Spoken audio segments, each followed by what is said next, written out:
মহান আল্লাহ সুবহানাহু ওয়া তাআলা তার প্রিয়তম রাসূলুল্লাহ সাল্লাল্লাহু আলাইহি ওয়াসাল্লামকে যত মুজিজা দিয়েছেন তার মধ্যে অন্যতম এক মুজিজা হলো ইসরা ও মিরাজ। ইসরা অর্থ হইল নৈশ ভ্রমণ বা রাত্রিকালে ভ্রমণ করানো, আর মিরাজ অর্থ হইল ঊর্ধ্বারোহণ বা ঊর্ধ্বারোহণের যন্ত্র। মহান আল্লাহ সুবহানাহু ওয়া তাআলা রাসূলুল্লাহ সাল্লাল্লাহু আলাইহি ওয়াসাল্লামকে এক রাত্রিতে মক্কা মুআজ্জামা থেকে ফিলিস্তিনের আল মসজিদুল আকসা পর্যন্ত নিয়ে যান। এরপর সেখান থেকে ঊর্ধ্বে ৭ আসমান ভেদ করে তার নৈকট্যে নিয়ে যান। মক্কা শরীফ থেকে আল মসজিদুল আকসা পর্যন্ত ভ্রমণকে ইসরা এবং সেখান থেকে ঊর্ধ্ব গমনকে মিরাজ বলা হয়। মিরাজের ঘটনা রাসূলুল্লাহ সাল্লাল্লাহু আলাইহি ওয়াসাল্লামের জীবনের একটি অন্যতম ঘটনা। কুরআনুল কারীমে একাধিক স্থানে এই ঘটনা উল্লেখ করা হয়েছে। সূরা বনী ইসরাঈলের শুরুতে আল্লাহ সুবহানাহু ওয়া তাআলা বলেন, সুবহানাল্লাযী আসরা বিআবদিহি লাইলাম মিনাল মাসজিদিল হারাম ইলাল মাসজিদিল আকসাল্লাযী বারাকনা হাওলাহু লিনুরিয়াহু মিন আয়াতিনা। পবিত্র তিনি, যিনি তার বান্দাকে রজনী যোগে ভ্রমণ করিয়েছেন মসজিদুল হারাম থেকে মসজিদুল আকসা পর্যন্ত, যার পরিবেশ আমি করেছিলাম বরকতময়, তাকে আমার নিদর্শন দেখাবার জন্য। রাসূলুল্লাহ সাল্লাল্লাহু আলাইহি ওয়াসাল্লাম ইসলামের জন্য, দ্বীনের জন্য যে দাওয়াতি কাজ করেছেন, মানুষ যখন রাসূলুল্লাহ সাল্লাল্লাহু আলাইহি ওয়াসাল্লামের কথা মানতেছিল না, আর রাসূলুল্লাহ সাল্লাল্লাহু আলাইহি ওয়াসাল্লামের জীবনে যখন এমন একটা মুহূর্ত যে রাসূলুল্লাহ সাল্লাল্লাহু আলাইহি ওয়াসাল্লামের চাচা ইন্তেকাল করলেন, রাসূলুল্লাহ সাল্লাল্লাহু আলাইহি ওয়াসাল্লামের স্ত্রী ইন্তেকাল করলেন, এদিকে কাফেরেরা রাসূল সাল্লাল্লাহু আলাইহি ওয়াসাল্লামের দাওয়াত প্রত্যাখ্যান করছে, রাসূলুল্লাহ সাল্লাল্লাহু আলাইহি ওয়াসাল্লাম মনক্ষুণ্ণ হলেন, কষ্টে জর্জরিত। এমন একটা পরিস্থিতিতে আল্লাহ রাসূল সাল্লাল্লাহু আলাইহি ওয়াসাল্লামকে আল্লাহ সুবহানাহু ওয়া তাআলা নিজের কাছে ডেকে নিলেন, যেটাকে আমরা মিরাজের ঘটনা বলে জানি। রাসূলুল্লাহ সাল্লাল্লাহু আলাইহি ওয়াসাল্লাম কাবা ঘরের উত্তর পাশে হাতিমের মধ্যে শুয়েছিলেন। এমত অবস্থায় জিবরাইল আলাইহিস সালাতু ওয়াস সালাম কয়েকজন ফেরেশতা সহ সেখানে আগমন করেন।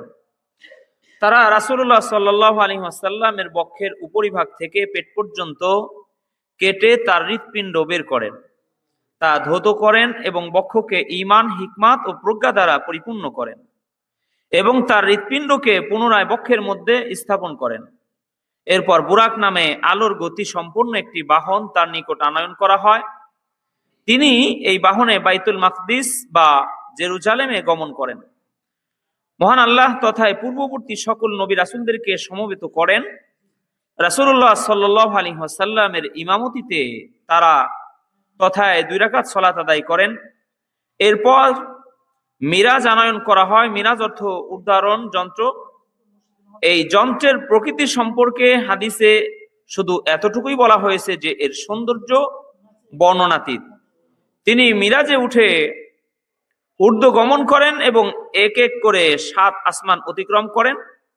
প্রথম আসমানে হযরত আদম আলাইহিস সালাতু ওয়াস সালামের সাথে সাক্ষাৎ হয়।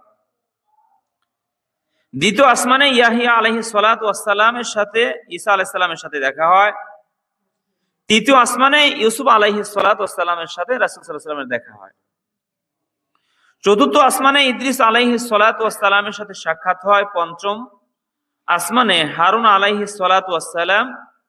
ষষ্ঠম আসমানে মুসা আলাইহিস সালাতু ওয়াস সালাম এবং সপ্তম আসমানে সাতবক আসমানে ইব্রাহিম আলাইহিস সালামের সাথে সাক্ষাৎ হয়।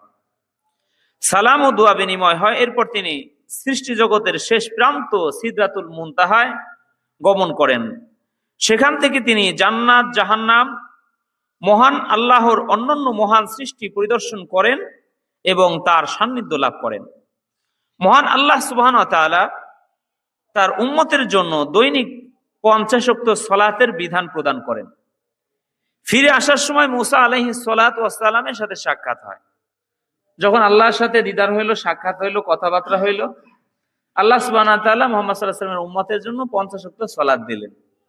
আসার পথে মুসা আলাইহিস সালামের সাথে সাক্ষাৎ। মুসা আলাইহিস সালাম বললেন যে আমার কওমের উপরে আমার যে অভিজ্ঞতা হয়েছে সেই অভিজ্ঞতার ভিত্তিতে আমি বলছি যে আপনার উম্মত 50 ওয়াক্ত সালাত আদায় করতে পারবেন। আপনি আল্লাহর কাছে ফিরে যান, সহজ করে নিয়ে আসেন।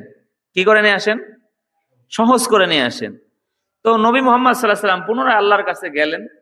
যাওয়ার পরে বললেন, আল্লাহ আপনি সহজ করে দেন, 50 ওয়াক্ত সালাত ভারী হয়ে গেছে, সহজ করে দেন। তো আল্লাহ সুবহানাহু ওয়া তাআলা 5 ওয়াক্ত কমায় দিলেন। কয় ওয়াক্ত হইল? 45 ওয়াক্ত। ফিরে আসার পরে আবার মুসা আলাইহিস সালাম বললেন, কি সহজ করেছে? 5 ওয়াক্ত কমায় দিছে, তো আপনি আবার যান, সহজ করে নিয়ে আসেন। তো এইভাবে করে 9 বার পর্যন্ত আল্লাহ সুবহানাহু ওয়া তাআলার কাছে বারবার গেলেন, 9 বার।